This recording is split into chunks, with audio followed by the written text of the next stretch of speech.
Hello and welcome to this webinar on compelling needs. Compelling needs, in my view, are the single most important part of the single sales principle. And the reason for that is without having done a really robust job of identifying compelling needs, what we actually find is we don't know what to talk about in terms of our proposition, in terms of our service, in terms of the product that we're taking to the customer. We don't know how to approach it at all. So without this compelling needs part, how do we get anywhere close to really getting the decision to buy from our customer? So this webinar is going to go into some more detail around the identification of compelling needs, especially when we just don't know what they are, when we need to help our buyers to understand what those needs are as well. They're not being difficult in this case, but they're in a situation whereby they're not quite sure what it is that they're after. So we're going to talk about some tools to really get under the surface and work in a collaborative way with our customers to really understand what needs are. Okay. So just a little reminder, as you should all know this by now, I do hope, the three parts of the single sales principle. People will buy when a compelling need is met by a credible solution that offers perceived value. And it's this first bit, this compelling need bit that we're going to focus on right now. In a couple of the earlier webinars that are available online already, Mark has taken you through a couple of areas looking at compelling needs, how we actually identify them and what sort of compelling needs there might be. And those two are, first off, the power of emotions, how we actually go about getting to the emotional context of a particular buyer and saying what is driving their decision making. This is particularly important when we're talking about decisions that are big decisions. People will really need to understand the emotional drivers of big decisions if you want to help people make the big decision that you want them to make. It's hugely important. The second area, up at the top, is the Socratic questions part. And in Socratic questioning, this is where we don't just take the first answer that somebody gives and make lots and lots of assumptions about what it really means. What we do is we ask further questions to get more detail, to probe further into things. And then hopefully in a truly Socratic approach, we reach the ultimate truth of the situation. Now, these two tools, very powerful, really useful, but mostly applied when we know that the buyer knows what their needs are. We just need to extract them from the buyer. There are situations when, however hard we just pull stuff out from the buyer, they're not being difficult with us, they simply don't know what their needs are. They're basically as confused as we are about the situation. They're scratching their heads going, I'm in a puzzle, I don't really know what I don't know. These are the sort of unknown unknowns part. The old Henry Ford quote that was involved in this, which I believe is used quite frequently in training, we use it an awful lot, is that if you had asked people at the time of the launch of the motor car what they actually wanted, you'd gone out and just done basic research, they would have said, I want a faster horse. Now, they don't want a faster horse. What they actually want is a car, and they're all over the world, obviously, now. But they wouldn't have come up with that answer because they weren't aware of their needs in the first place. So we need to help them do that. As Steve Jobs said, it is not the customer's job to know what they want. That's our job. And it's our job, if they're not sure, to help them to understand in the way that we talk about our products and services and the way that we start to ask questions and have these collaborative conversations with our customers to make sure that we can identify together what those compelling needs are. So let me rewind a little bit and look at why they might not know what their needs are in the first place. The first reason is they might have some internal KPIs that they have to hit, and do you know what? That's all their needs are. They are tied in to, I have to deliver this percentage margin, or this revenue growth, or this profit increase, whatever it happens to be. Those are my KPIs, and that's all my needs are. Now, KPIs have a number of problems. Number one, they might just be the wrong KPIs. They might be the wrong KPIs for that particular business. They might be limiting. They might only be looking at a very narrow part of the business in a way that it is currently measured, and they don't allow for new products or new services that fundamentally change the dynamics of a particular business to take account of all of the different things that can be offered. So those can be a challenge. More commonly than that, though, actually in a lot of big organisations, the sheer number of KPIs that exists is huge. And unless the organisation has got sophisticated enough to be able to identify for each individual person within the organisation what the KPIs are that are most relevant to them, then actually the KPIs can cause more confusion. And you can end up having conversations with people about what can be driven into their business and change the performance of their business. That actually doesn't help at all, because it doesn't fit with all of this wide range of a million gazillion KPIs in place. So KPIs can be useful, but they can also be misleading, and buyers can have a narrow or confused view of what their needs are if they are overly focused on KPIs. The second one is history. They might know what they want because it is similar to what they're used to in the past. Basically, they are not evolving fast enough. The Henry Ford part, that is exactly the situation here. People will know what they need in the future if it is similar to something that they've had in the past but is a little bit different.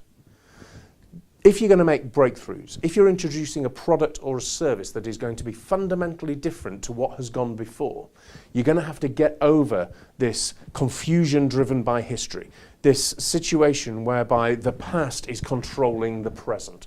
We're all familiar with those financial services adverts where they say that past is no indication of what might happen in the future.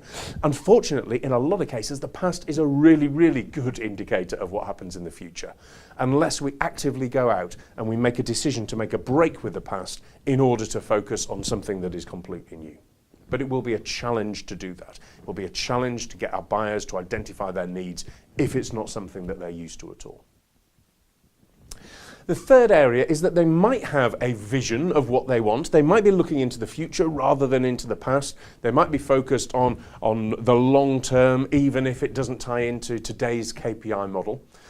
But the problem with visions is they can be a bit distorted. They could be looking through rose-tinted spectacles, or in my experience with buyers, it tends to be the opposite. It tends to be sort of dark, muddy-coloured spectacles or something like that, where actually they are either aware or unaware, but it doesn't matter which, of the distortions that they're putting in place on what the future could look like.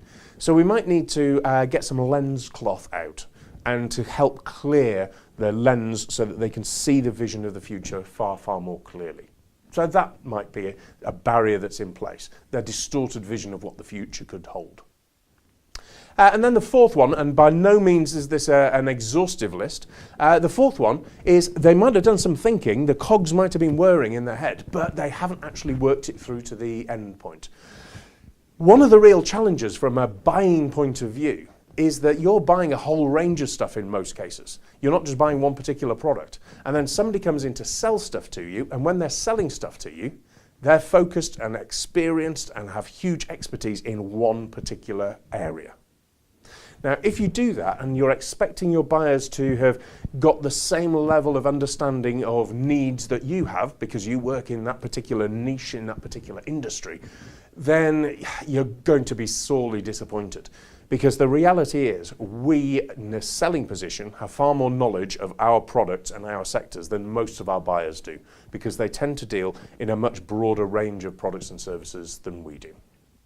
So we need to make sure we can help them with that. So, how do we go about doing this? Well, here are the 3 initial steps that we need to do. I'm going to focus more on the step 2, which is tools and things like that. But I want to introduce you to the 3 areas that we need to work through in order to help our buyers understand their needs in this truly collaborative sense. The first one is to ensure that you have a positive relationship in place. It's absolutely essential. If that positive relationship isn't in place, if there is a situation where there is a degree of distrust between the buyer and the seller, then you're going to be in for a struggle with this. Because as soon as you start opening things up and trying to explore things together. It's like going exploring with somebody you don't trust. You imagine going potholing, caving or abseiling, climbing, those sort of things with somebody you don't trust. It's going to be a really uncomfortable experience. And unless that trust is in place with the buyer with whom you've got this particular relationship, then it's going to be really difficult. We're going to have to find other ways around it. It's going to be difficult to get this collaborative conversation to jointly develop the knowledge of needs. So that's absolutely fundamental, needs to be there as the very first step. The second thing, and this is the area we're going to spend most of the time on, is selecting the right tools to use to guide the conversation to help the buyer identify what their needs are. So we'll talk about that more in a couple of minutes. The third thing that absolutely needs to be in place is be really brave and be really, really open-minded. We've talked about the 4 areas, things like history and KPIs and distorted visions and not quite completed thinking, that can cause buyers to have miscreated what their needs are in their own mind. But the reality is, we're not perfect. We've probably got things in our mind that are not strictly accurate either. And the challenge with this process is we are going to open a can of worms when we go and have this collaborative conversation.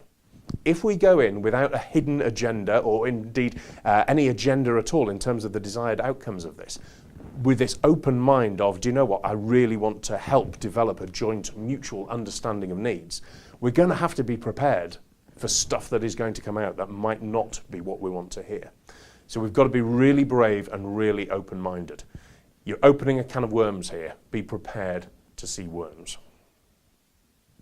So let's have a look at these 3 areas in a bit more detail. Number 1, trust. Make sure it's in place.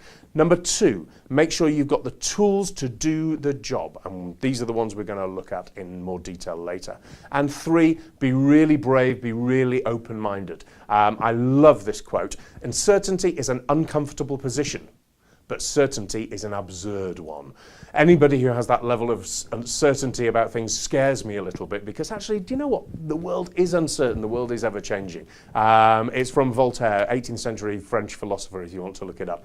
This idea of being comfortable with being uncomfortable, with being certain about the existence of uncertainty is really critical. We need to go into it with that degree of an open mind. So, let's dive into the tools. How do we actually do this? If step 1 and step 3 are about the attitude that we have, the trusting part of the relationship and the open mind, step 2 is the more pragmatic, practical part. It's about how we actually go and get this sort of stuff done. So let's assume that we've got the trust in place, and let's assume that we are brave and open-minded about it. How are we actually going to go and make these conversations work effectively? Number 1. The first thing, use the power of silence. It's one of the most common things that is talked about in sales training environments. You've probably heard it 1,000,001 times before, but here's the thing. I would challenge you, an absolutely direct challenge. When was the last time you held your breath, you held your words back, you created silence for longer than a second or 2 in a meeting with a buyer? Honestly, hand on heart, when was that last time? It's incredibly difficult to do. Even though we all know it's the right thing to do and we need to say something and shut up and allow the other person to speak, it's really, really tough to do. So push yourself on this. To distract you from the temptation to go and start blurting out more stuff, and also to give you an indication of what is going on, take a look at the eyes of your buyer.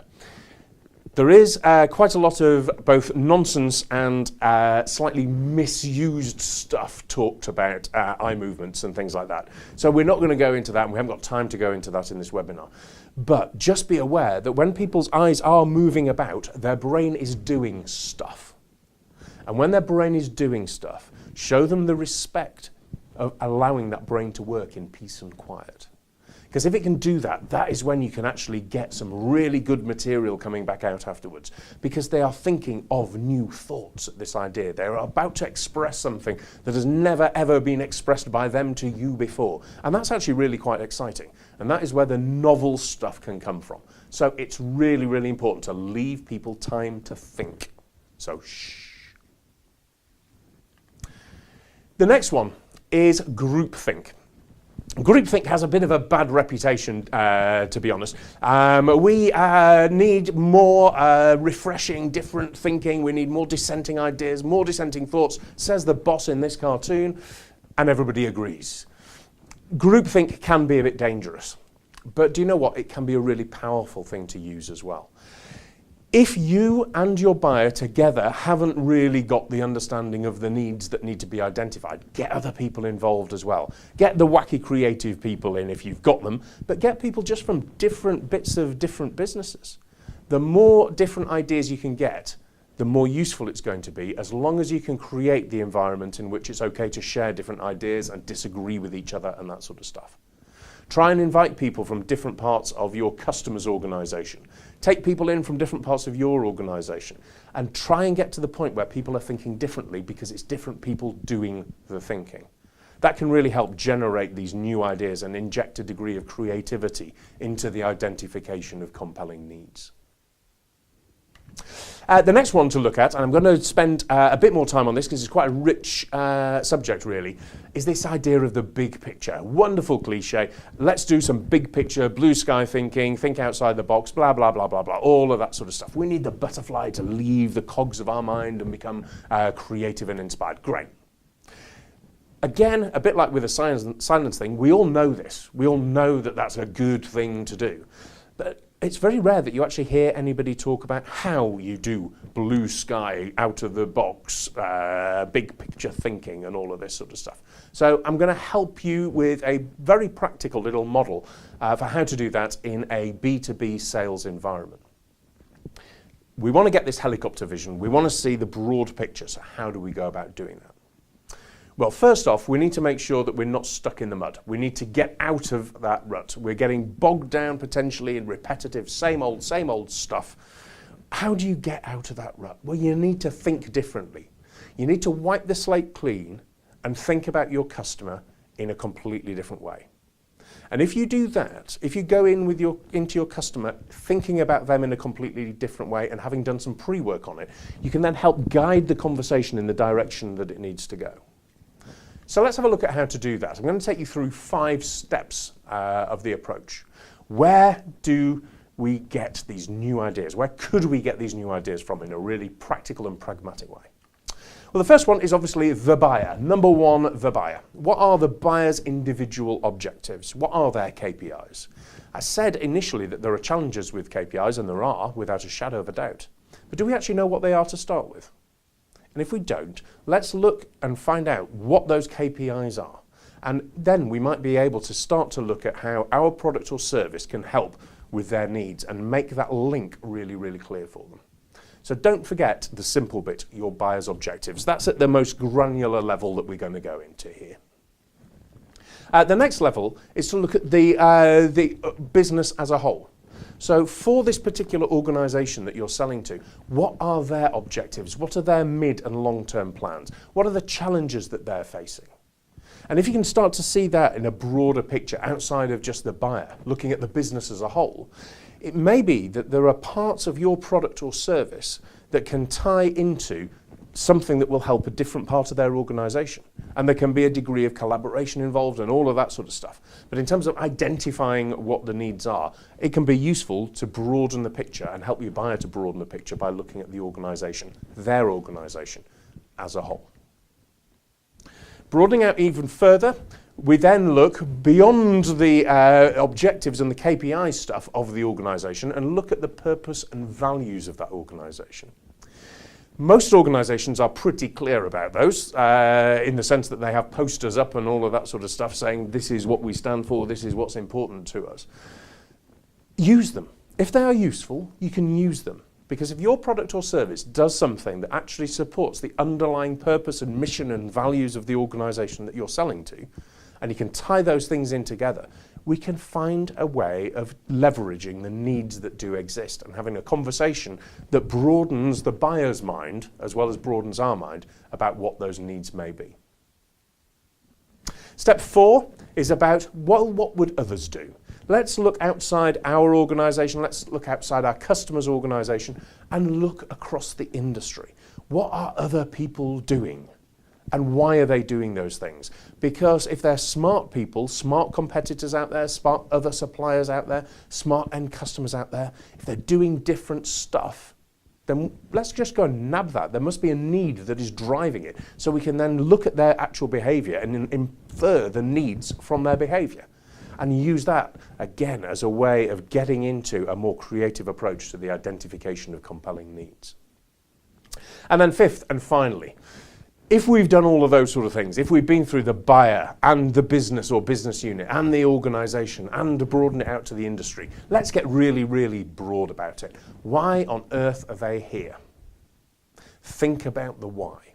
Now, the why can be the organization in terms of its mission and purpose and values and that sort of thing, but also go back to the beginning, flop back to the buyer, and think about why is that buyer there? The buyer is there from a business point of view to deliver KPIs and margin growth and whatever it happens to be. But actually, what is their purpose? What is their individual thing that makes them get out of bed in the morning? What gets them excited? Because if you can do that, you might be able to tap into some of the emotional needs that people have, as well as these practical, measurable, smart, objective, KPI type things, and get into some of the really cool stuff that will genuinely drive behavior, if we can understand the why that is going to drive that behavior. So have a think about what is important to your buyer. It could be they want to be the coolest person because they bring the most innovative products into the market. It could be they want a really easy ride and an easy life and no hassle or anything like that. It might be they're looking for their next big thing to get promoted on. Who knows what it is? We need to find out. And if we can do that, and if we can have those open and trusting conversations with our buyers, we might stand a better chance of broadening the scope of their needs and identifying more of them. So, that is your really big picture stuff. Going the other way, let's take a worm's eye view on it as well. We can actually take tiny little incremental steps to start to understand things as well. And a lot of this comes from the Kaizen approach, the continuous improvement approach, using very, very small steps to identify or improve a process or a habit, using very small movements to inspire new products and inventions. How can we just inch it along a tiny bit, one tiny bit at a time? How can we just move things forward? That's what we're trying to do. And this works for creativity really, really well. Because instead of trying to make a massive leap into what is the craziest, most creative thing you can think of, which actually can be quite off-putting for a lot of people, we look at it from completely the opposite side and say, what's the first little thing that would happen? And then what would happen after that? And then what would happen after that? A lot of this is actually used in very, very creative industries, and it sounds, continuous improvement sounds like it's industrial and engineering and those sort of things. But actually in writing and literature, it's used an awful lot to help people move on. So the author of the English patient, whose name I shall not try and pronounce, actually talked about using effectively this Kaizen approach. He said there were no grand themes in his head when he was creating this book. But what he did was he picked on the current situation or an invented current situation and then thought, I wonder what would happen next. What happens the next day? What would happen if? What would happen if? And just by taking a series of small, incremental, continuous improvement type steps, we can actually get to a point of being really quite creative. So take the big picture by all means, but don't forget the little picture as well. Asking just one extra question and then another one. What else could there be? And what else? And what else? We might be able to make good progress in that direction. What we're trying to do is create an environment where actually we have this mental environment of unabashed creativity and playfulness, which I think is a wonderful quote. And this is what we're talking about with the Kaizen approach to creativity. Creating this environment where actually we can just play with things, which we need to have this trust in place, and we need to have the openness and the robustness and the bravery to go and do this. But if we've got those things in place, let's go and have a play. Let's go and be creative about what needs could be, because you never know what's out there until you've gone and had a look. So, little questions that you might want to ask people to move them along this tiny step-by-step approach to creativity. What little tweaks would you like to see? What would you like customer X to say? when you go and talk to them, if you're selling in a sort of business-to-business into a reseller environment? What would you like your boss to say? That taps into a little bit of the why element. What's irritating to you about the current situation? What bit of help would you like from me? So these are all little incremental questions. If you could change one little thing, what does that sound like? What would be the most helpful adjustment to something? Which niggles would you like just to go away? And what wrinkles are there to iron out? All of these little questions. Make your questions, just as I've done in this list here, deliberately small. Use away from and towards psychology, by all means. What do we want it to be like? What do we want to move away from? But use words like adjustment and niggle and tweak and so on, because it makes it sound small. It's not a big, scary conversation about what is going to happen in the next 10, 20, 30, 40, 50 years. It's just about what could happen now. And we're helping people along that journey, along the way.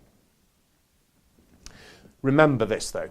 In order to get the ball rolling, to get momentum, we're going to have to repeat questions over and over again. Because the challenge is going to be having this collaborative conversation, using the answers that we get, but then going further and further and further. So what other tweaks? What else would you like? What else could be different? And so on. We need to constantly keep going in an iterative process in order to be able to truly identify the needs. We need the swinging momentum to happen. And do you know what? Once it happens, it will run by itself. It's amazing how much energy can be created if you actually set a creative environment properly. So, ultimately what we're looking for, in order to identify these new needs, these needs that the buyer currently isn't aware of, we need to understand their why.